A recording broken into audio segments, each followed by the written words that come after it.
Well, when you think about South Korea's cultural exports, many people might think of K-pop, K-drama, a lot of the things associated with the Korean wave. However, it is also true that Seoul's culture and art scene is flourishing in many other ways. The city is becoming a hub for design, fashion, and architecture. And our special guest, Tom Bueschemann, is one of the architects of Seoul's modern cultural scene. He's originally from Germany. He's now based here in the city and the co-founder and CEO of Platoon, which is a global creative network that connects artists, designers, filmmakers, and others in the creative community at their art space Kunsthalle in the Gangnam district of Seoul. Our special guest joining us here in the studio right now. Sir, thank you very much for joining us. It's a pleasure. I know it's a busy time for you. Maybe you can forgive some of us, our listeners, who may not have a full idea of what Platoon is. Can you describe it and what it does? Okay, let me make it as short as I can. So, yeah, we started 20 years ago, Platoon Cultural Development, with the vision of building up a global creative network. Korea, we started in Korea like a little bit longer than 10 years ago. Our journey started here. We want to connect all the artists and the creators out there in the world. And that's why we started a kind of platform, Platoon Kunsthalle. We see it as a platform where you can meet, where you can mingle, where you can present yourself, which you can use for any kind of events. That's a little bit what we were famous for here in Korea, I would say. So we started the Platoon Kunsthalle in 2009 in Gangnam, yes. As you know, as you've spent a lot of time in Asia, there tends to be some competition between the East Asian countries, whether it's China, Japan, Korea.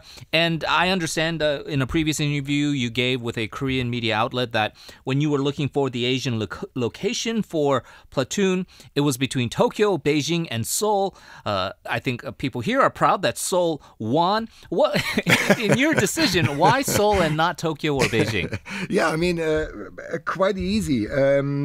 To be honest, it was 2007, end of 2007. Beijing was pretty much the most creative city, I can say. It was really super interesting. A lot of creative international artists already doing great things in Beijing. But Seoul and Tokyo, of course, was immediately also on our agenda in terms of candidates. Oh, yeah, candidates. Because first of all, we love big cities, and we never been to Seoul before, and so we were really flashed by the size of the city and the amount of people living here. And Tokyo is pretty much the same. Why we in the end decided to make it in Seoul? I guess 2 or 3 main reasons, I would say. We as Germans were never so welcomed in a country like in South Korea. That really surprised us. So everybody loved the Germans, loved the German products, the German history and the German culture. That was pretty much super surprising for us because at that time we didn't know why. And then we figured out that there's this strong relationship between Germany and Korea based on a kind of special visa immigration agreement in the 70s. So 150,000 Koreans came to Germany, and that was pretty much the background. Then, of course, Seoul at that time was a bit of a desert, I would say. There was not really much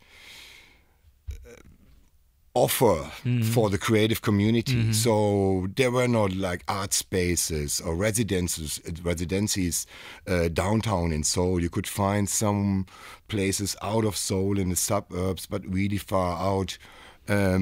So we felt immediately like this is a place where we have to do it because there is nothing. So there's that opportunity, that void that you can fill. Yes, exactly. And Tokyo, then last but not least, Tokyo was then in the end. It was too expensive. Too expensive. So everything, what you calculate here in Seoul, it's double in Tokyo. Yeah. So therefore, pretty much we decided to do it in Seoul. And then last but not least, geographically also like really nice in the middle of everything. You're an hour in Beijing, Shanghai, Tokyo. That's pretty much also the reason. Well, that's fascinating. So there are technical reasons, whether it's the cost involved, Beijing, the Chinese laws of joint ventures, and they have to own essentially half of the venture going in. Exactly. But then there's also the sort of intrinsic factors like the enthusiasm, the affection that you felt here in Korea, as well as this now creative motivation of filling this void. So that leads us to our next question. I understand that Platoon is very diverse and eclectic in what it involves itself, from graphic design, music, architecture. How would you describe then almost a decade of immersing in the Korean culture scene and tracing its evolution and how you view the culture scene today? Okay. Let's 2006, that's pretty much when our experience started here in Korea. This is already like 12 years ago. And as I mentioned before, we couldn't find really like a lot of young creative minds who want to do their own stuff, studying in direction art and design, graphic design, music. It was all pretty much underdeveloped. But you could sense already there is an interest to experience more, to learn more about art and culture and designs. So a lot of people went abroad, studying abroad, and came back with a kind of influence from other countries. So we could see that a little movement already started, that more and more people said like, I want to be a more creative person rather than a lawyer or a Samsung employee or something. We could feel that at that time already. That was really interesting at that time.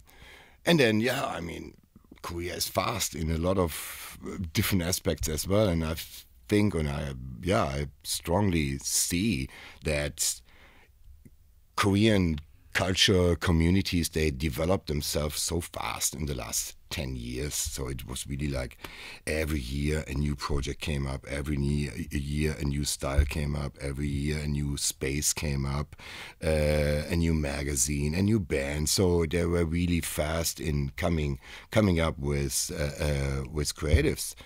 So, and now 10 years later, I can say, it's blooming, it's flushing. It's like you can see it everywhere. So art and creativity is becoming so important for the Koreans. And I'm happy that I could join them in the last 10 years and help them. You make such a fascinating point about how here in society there is sort of a pressure to go one cookie cutter path of work for a conglomerate, become a Samsung employee, like you said, but that individual might have this creative sort of energy or flow that they feel they cannot express.